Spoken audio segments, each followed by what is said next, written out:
you ever entered a room and felt its energy shift before anyone even said a word? Have you ever found yourself disarmed by someone who didn't speak, but whose silence held the weight of 1,000 thoughts? Have you ever realized, too late, that the quietest person in the room was the one holding all the power? Welcome to Stoic and Still, a place where we don't just chase wisdom, we embody it. Where stillness is not emptiness, it's control.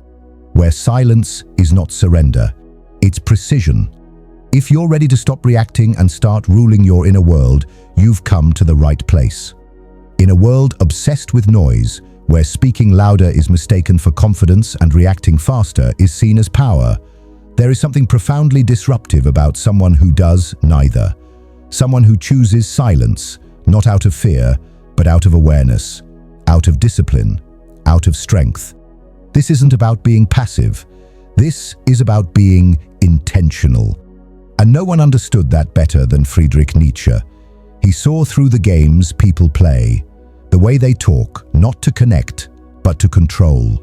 The way they argue, not to learn, but to dominate. The way they fill every silence with empty words, terrified of what might rise to the surface if the noise stopped. And he realized something most never dare to admit. Those who always need to speak are the ones with the least control. Because the moment you feel the need to explain yourself, to justify your worth, to prove your value through words, you've already lost the advantage. You've stepped into their arena, played by their rules, and handed over your most powerful weapon, your calm. Nietzsche understood this. He believed that silence, when chosen, when owned, was not a lack of communication. It was a higher language altogether, a language that didn't seek approval, a language that didn't plead to be understood, a language that simply was. Think about it. The strongest trees don't shout while growing. The deepest waters don't announce their depth. And the most grounded humans, the ones who can shift the entire tone of a room, rarely need to raise their voice. They understand that energy doesn't lie, that presence doesn't need punctuation, that power, true power, can be silent. So why do most people fear silence? Because it reveals what words usually hide. When you remain quiet, others are forced to listen to themselves, to hear their own insecurities echo, to feel their own energy collapse in the absence of yours. And that for many is unbearable. And yet, this is where your strength begins. Not in defending your point, not in proving you're right, but in standing still while the world rushes to fill the void you've left open. And in that space, in that perfectly timed silence, you gain the clearest view of who's really in control. Not them, you. Let me ask you something. Have you ever been in a conversation where the more you spoke, the more power you seemed to lose? Have you ever walked away from an argument feeling like you said everything and still lost something? If so, maybe it's time to reverse the formula. Maybe it's time to stop thinking of silence as weakness and start using it as strategy. Because the people who win aren't the ones who dominate the conversation. They're the ones who know when to let the silence do the work. Nietzsche wasn't interested in helping you fit in. He wanted you to wake up, to realize that power doesn't live in being louder. It lives in being unshakable. And that begins, not when you speak, but when you stop needing to. This is just the beginning of understanding that silence isn't something you fall into. It's something you choose. And when you learn how to choose it, you change ever. The world has taught us that to stay silent is to lose, that if we do not defend ourselves, we will be overrun, that if we do not speak up, we will be forgotten, and that if we do not respond, others will write the narrative for us. It's a seductive belief, because in the heat of confrontation, in the grip of rising emotion, reacting feels like taking back control. But that's the trap. The moment you react, without awareness, without stillness, without sovereignty, you are no longer operating from your center. You are responding from a wound. And whoever triggered you, they now own the conversation. They lead, you follow. They provoke, you perform. You are dancing to their music without even realizing the tune is not yours. Nietzsche called this the morality of the herd. The state of being so tethered to external validation that you mistake reaction for truth, agreement for belonging, and attention for respect. He saw clearly that most people aren't truly engaging with reality. They're engaging with their fears, trying desperately to preserve a sense of identity in a world that challenges them at every turn. And when someone challenges that identity by criticizing, by confronting, by ignoring, it feels unbearable. There's something that happens when you stop reacting. At first, it feels unnatural. You want to interrupt, to explain, to set the record straight. But when you don't, when you simply hold your stillness and breathe through the urge, you begin to see what you never saw before. You notice how quickly people fill the silence, how their words begin to spiral, their tone grows uncertain, their gaze shifts. It's as if your silence has turned into a mirror they weren't prepared to face. And what that mirror reflects is themselves. That is the psychology of silence. You see, most people don't speak because they have something meaningful to say. They speak to manage their own discomfort, their own insecurity, their own fear of being exposed. They speak to protect a fragile image, one they've spent years building and maintaining. They fill the air with noise because silence feels too much like vulnerability, too much like being seen. But when you withhold your reaction, when you do not rush to fill the space, you invite something deeper to unfold. You shift the balance of power, because now they are left alone with themselves. And for many, that is terrifying. Modern psychology confirms what Nietzsche intuited long ago, that in moments of conflict or pressure, the human brain searches desperately for feedback. A smile, a nod, a reaction, anything to confirm control of the interaction. Without it, the mind spirals. It begins to assume, to fear, to project. Are they judging me? Do they know I'm bluffing? Why aren't they saying anything? This spiral isn't random, it's neurological. When someone speaks and you do not respond, their brain interprets that absence as uncertainty or threat. The amygdala activates, the nervous system tightens, and in that moment, they lose their center. And you remain still. This is not manipulation. It is awareness. The awareness that silence, when grounded in calm presence, is not emptiness. It is dominance without aggression, strength without resistance, influence without effort. Nietzsche understood that silence isn't just a gap between words, it's a pressure point, and when you apply it at the right moment, with full presence and no emotional leak, it can dismantle masks more powerfully than any confrontation ever could. But that power must be used with integrity, because silence isn't always strength. When used unconsciously, it can become a form of avoidance, a shield for fear. But when chosen deliberately, rooted in clarity and calm, it becomes something entirely different. It becomes a signal, a silent message that says, I don't need to defend myself. I'm not here to prove anything. I see more than I show. And people feel that. They may not be able to name it, but they feel it. They become more careful with their words, more aware of their own posture, more alert to your gaze. Because your silence isn't passive. It's charged with presence. And in a world that moves at the speed of reaction, that kind of presence is rare and deeply unsettling. So the next time you find yourself in a situation where someone is trying to provoke you, rush you, control the pace, pause. Don't respond immediately. Let them sit in their own urgency. Let your silence ask the questions your words don't need to. Let your breath become your response. You'll be amazed at how much people reveal when you simply give them the space to collapse into their own performance. And you won't need to say much, because the person who sees through it all rarely needs to explain a thing. You'll walk away from those moments not drained, but intact, clear, strong, and in control, not of them but of yourself. And that is the kind of power that no one can take from you.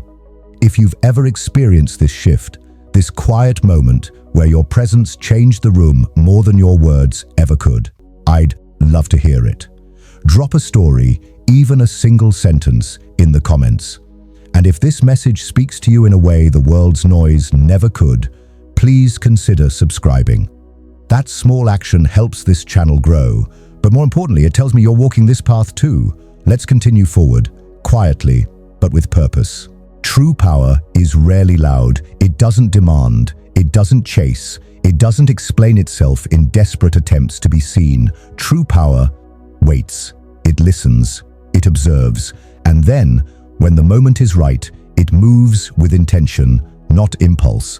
And this is the wisdom Nietzsche hinted at over and over again. He didn't just ask us to think differently, he dared us to be different, to step outside the herd, to stop reacting like everyone else, to stop letting the world decide who we should be, and instead, create ourselves from the inside out. That, right there, is psychological positioning. Most people don't realize they're playing a game. They walk into a room, into a relationship, into a challenge, already reacting, already giving away their position, already adjusting themselves based on the energy of others. They don't walk in grounded in who they are. They walk in trying to find it in someone else's eyes. And that's why they're easy to read, easy to shake, easy to manipulate. But you're going to learn how to hold your position, not with ego, not with coldness, but with quiet certainty, the kind of certainty that comes from knowing, I don't need to prove my presence, because I am present. I don't need to take the spotlight, because my energy already speaks. I don't need to control the room, because I control myself. When you enter a space with that level of alignment, everything changes. People respond differently. They feel something they can't quite explain. They lower their voice when speaking to you. They hesitate before making assumptions. They become careful because they don't know where you stand. And when they can't place you, they can't control you. This is what Nietzsche meant by becoming who you are. Not in a reactive way, but through radical self-definition, through conscious stillness, through an unwavering internal compass that doesn't tilt based on someone else's weather. And yes, this takes practice. You'll be tempted to explain yourself, to clear up misunderstandings, to prove your intentions. But every time you give in to that temptation, ask yourself, am I doing this to connect or to control their opinion of me? Because if it's the second, you've already stepped off center. There is an art to saying less and becoming more, to removing your energy from places where it's not respected, to watching the storm swirl and choosing not to step into it. It's not detachment, it's elevation. It's not coldness, it's clarity. It's not arrogance, it's alignment. So the next time someone tries to bait you into a reaction, remember, the strongest move is often no move at all. Let them wonder, let them guess. Let them feel the emptiness where your reaction used to be. That space, that mystery, that silence. It holds more authority than any well-rehearsed defense. You don't owe anyone an explanation for your stillness. You don't need to make your energy accessible to those who don't treat it with care. You don't need to explain your silence to those who only value noise. Instead, carry your presence like a sovereign, calm, clear, untouchable. And when someone finally asks, "Why didn't you say anything?" you can smile softly and answer, "Because I didn't need to." That moment, that calm clarity, is the difference between performing power and owning it. If this speaks to you, share what moment in your life taught you the value of stillness. Was there a time you remained calm when others expected a storm? Comment your experience below. Someone might need to hear it today. And if you haven't already, subscribe. It tells me you're part of this quiet movement, and you're ready to walk with strength that doesn't shout. There is a moment in your journey when you realize that becoming powerful isn't about adding more titles, more knowledge, more noise, but rather about subtracting, removing the need to explain, the urge to be liked, the compulsion to prove anything to anyone. Because true mastery doesn't arrive with fanfare, it arrives in silence, in the space between what you feel and how you respond, in that sacred pause where most people collapse, but you remain whole. This is the art of presence. And presence is not simply being in a room. It's not posture or breath or silence alone. Presence is an energy, a frequency, a signal that radiates not because you try, but because you have nothing to hide. You are not playing a part. You are not grasping for control. You are simply there, unshaken, undistracted, unmoved by the chaos others create, because you have already confronted your own. You no longer need the world to validate your silence, because you have learned to find peace within it. And in doing so, you shift from performer to master. Nietzsche wrote often of the Übermensch, not a man of arrogance or brute force, but of inner elevation. A being who creates their own values, who stands beyond the moral conditioning of the herd, and who answers not to fear or flattery, but to a higher truth forged within. This being does not need to dominate others because they have already conquered themselves, and the one who conquers himself becomes untouchable. You've likely met people like this, the ones who walk into a room and say little, yet the room reshapes around them. Not because of what they project, but because of what they withhold. They do not compete for attention. They redirect it. Not with flash, but with depth. Not with charm, but with gravity. Their power isn't visible, it's felt. Why? Because they carry something most people never develop. Sovereignty. Not the kind granted by birthright or title, but the kind earned in solitude, built in silence, hardened through disappointment, refined by restraint. They have sat in the fire of rejection without begging to be rescued. They have watched people misjudge them and chose not to correct it. They have learned that clarity does not always require conversation, and that often the most powerful rebuttal is none at all. Can you do that? Can you let someone misunderstand you and stay centered? Can you feel the pull to defend and still choose stillness? Can you watch the drama unfold and resist the urge to step in? Because if you can, you are free. Free from the addiction to being understood. Free from the game of reaction. Free from the illusion that noise equals power. And once you taste that freedom, you will never again give your energy away so easily. The truth is, people test your boundaries not just with what they say, but with how you react. They throw out small hooks, waiting to see if you'll bite. A sideways comment, a dismissive tone, a challenge disguised as a joke. And in those moments, the weak feel the need to respond, but the master sees the game and refuses to play.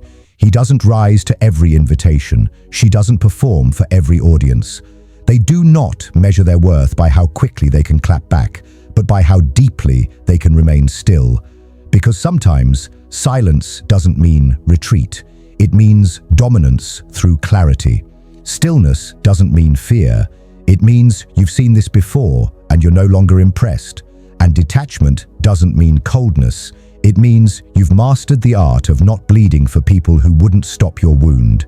If these words resonate with something you've lived through or are living through now, tell me about it in the comments. You don't need to explain everything, just write, "I choose presence over performance," or share your own line of truth.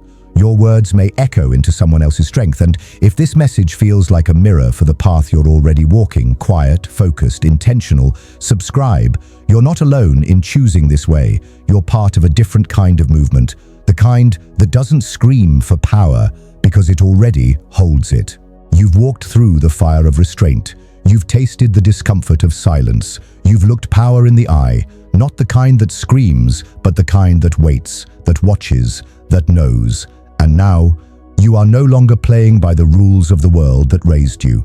You are writing your own. Because when you no longer react the way people expect, you become unreadable. And in a world addicted to quick labels and instant control, being unreadable is a superpower. People can't manipulate what they can't predict. They can't intimidate what they can't understand. They can't dominate what doesn't flinch. And when you carry this energy, not as performance but as your natural state, you become unforgettable. Not because you're loud, but because your silence is heavy. Not because you're everywhere, but because your absence is felt. Not because you demand attention, but because you no longer need it. And this is where Nietzsche's deepest truth quietly lands. Not in dominance, not in proving superiority, but in the transformation of your inner world so completely that the outer world loses its grip on you. You no longer chase power, you are power. You no longer seek validation, you embody it. You no longer beg to be seen, you see yourself. And those who once tried to provoke you, to test you, to pull you into their storm of chaos, now find themselves disarmed, because there is nothing more threatening to the manipulator than someone they cannot read, someone who responds not with fear, nor anger, nor flattery, but with calm, with curiosity, with a quiet smile that says, "I see what you're doing, and I choose not to play." That choice, that freedom, that psychological autonomy is the final stage of mastery. It's no longer about outsmarting others to win. It's about being so internally aligned that you have nothing left to prove. And in that space, you begin to attract others who are also walking the silent path. No longer drawn to noise, no longer seeking rescue, no longer distracted by superficial charm, but moving softly yet powerfully toward depth, meaning, clarity. You become a mirror for others to rise, not by instructing them, but by embodying what they've forgotten they could be. And in that way, you leave an imprint, a ripple, a presence that lingers long after you've gone. So today, if this message resonates, pause with me here. Take a breath. Ask yourself, where in my life do I still perform? Who do I still shrink for? What part of me still seeks to be understood rather than to be free? And if the answers come gently, don't push them away. Just notice, because awareness is where power begins. And then, when you're ready, make a quiet vow to yourself. Not to be louder, not to be tougher, but to be truer to yourself, to your energy, to the unshakable presence within you that has waited far too long to be remembered. If this final reflection touched something deep inside you, I invite you to comment. Not for me, but for you.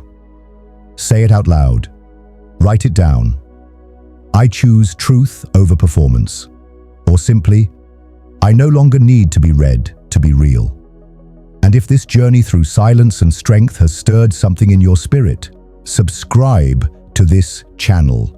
Not for numbers, but because you know we're building something quiet here, something powerful, and this path, you're not walking it alone.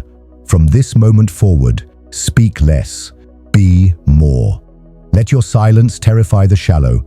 Let your presence restore the real. And may your path be so rooted, so aligned, that no storm can move you again.